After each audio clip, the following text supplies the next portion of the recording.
investigative series Bride of Charlie. Oh, wow. Isn't this crazy? Dude, Bride of Charlie. And it's all full, like, CIA, you know, deep state conspiracy crazy. Candace is. Candace is, like, full crazy. Now, what this is, guys, is she is basically investigating Erika Kirk's entire life is what is taking place here. It is like she is going back and doing essentially a docu-series.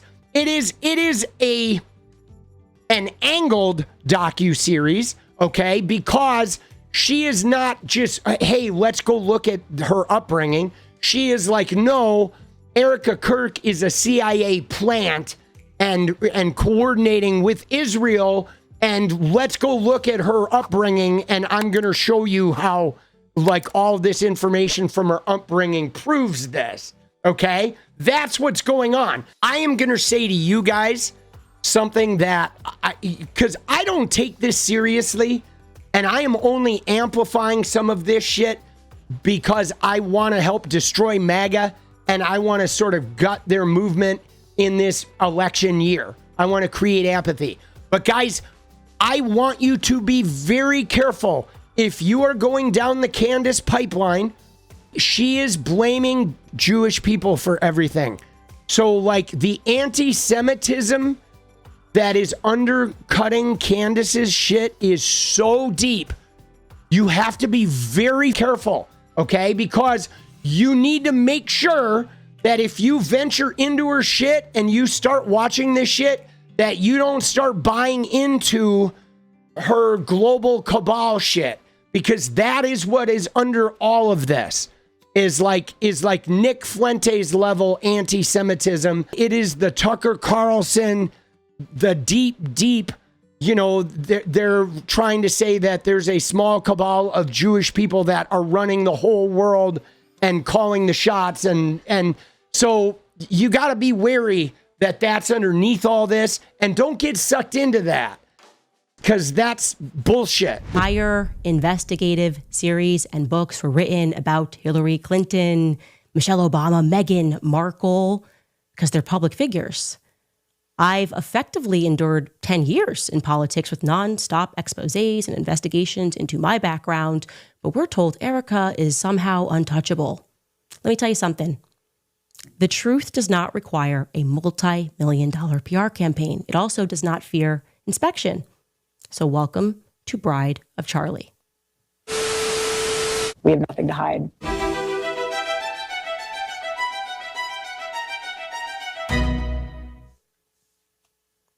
Bride of Charlie. Where should we begin in this story? I think maybe with just a blanket statement. Something is not right with Erika Kirk.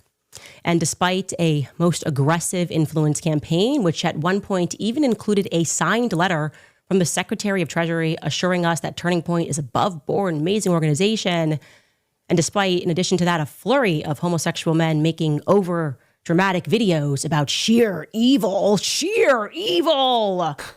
No, not mass murdering children. Sheer evil, investigating someone at the helm of a billion-dollar company.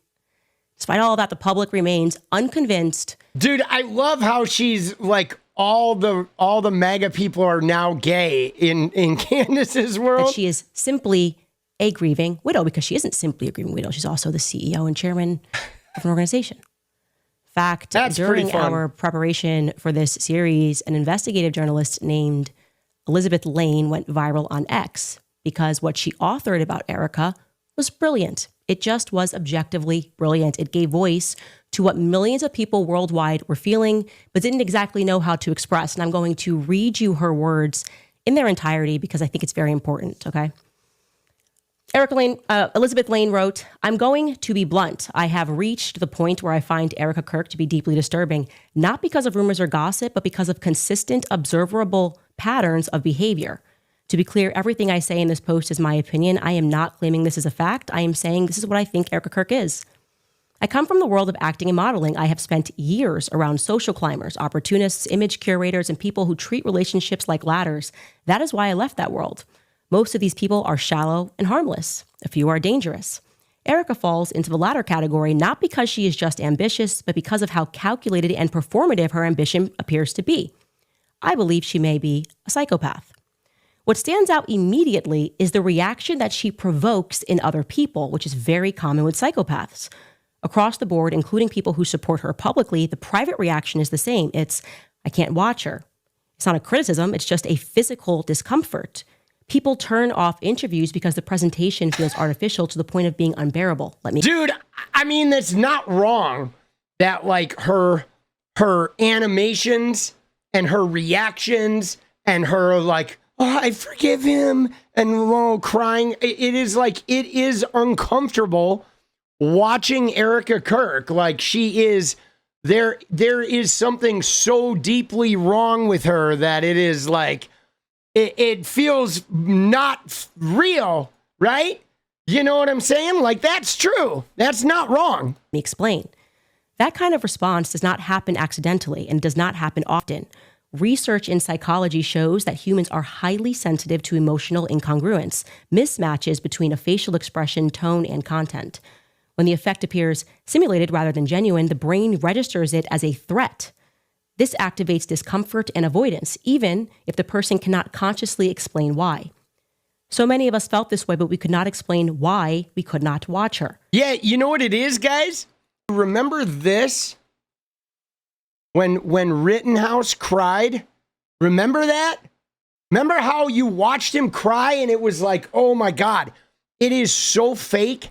It is so uncomfortable. Like, I can't even watch it. That's literally like, every time I look at Erika Kirk, I feel like I am watching Rittenhouse cry. Like every time, no matter what she's doing, she can be speaking, she can be listening with her crazy googly eyes, she can be like smiling.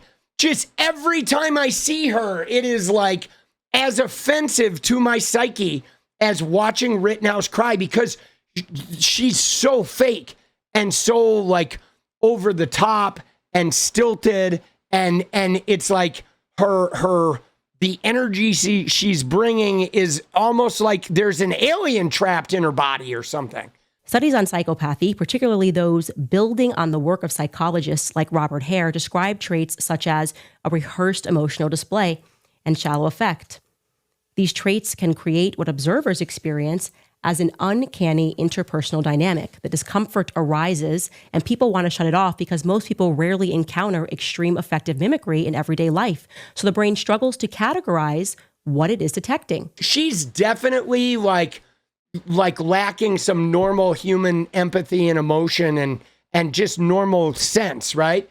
Like, you know, like your husband gets shot in public, you don't like kiss his hands and grab onto the casket and make a video and post that on Instagram. Somebody with a normal fucking brain is not going to do that. And somebody who has normal people around them who would say, don't do that. I'm sorry, Erika, no, you are not putting that video on Instagram. Like, there's something very wrong with her and very wrong with the people surrounding her. What began as Project Monarch in Germany ultimately became MKUltra in America. The Oh Manson my murders, God. the 60s. No, dude, wait a second. Did she really just do that? MKUltra? She's pulling MKUltra now? Dude, what are we doing? Oh my God. Dude, Candace. See, it's just getting so stupid. Person wasn't just an author that was guessing when he wrote this book. He was in control of the Sigmund Freud archives and lost his entire career just trying to ring the alarm on what these scientists knew. He explains that they abuse children with the goal of transforming them into future psychopaths that can be controlled. That is the science that was brought here to America via Operation Paperclip.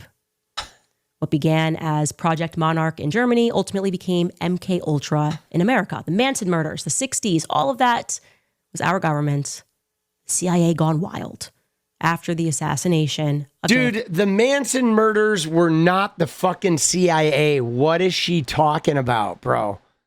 Like, dude, what is she talking about? She is fucking nuts, right? Dude, I've done a lot of serial killer study. I wrote a paper about the Manson killings at UCLA. It was a pretty in-depth one too. But like, bro, what is she doing? It is like now everything, every event is like the CIA, dude. Really, you got to just pull that plug out of the back of your head. You're going to wake up in a bathtub somewhere with a drone picking you up. Dude, she is wildly out there. Okay. For drugging and experimenting upon citizens with the explicit goal of controlling minds. Now, I will say this, that the removal of Charlie absolutely changed the right-wing political landscape in America. I mean, think about it. It really, really did. You know, it opened the door for more extremism, which I think is going to cause them a lot of problems. Like he was an extremist who had found a way to mainstream it, and he was getting away with it, like profoundly, you know? And so the apple cart got heavily upset by that move. And I don't know if it's ever going to be the same, dude. I mean, it really changed the landscape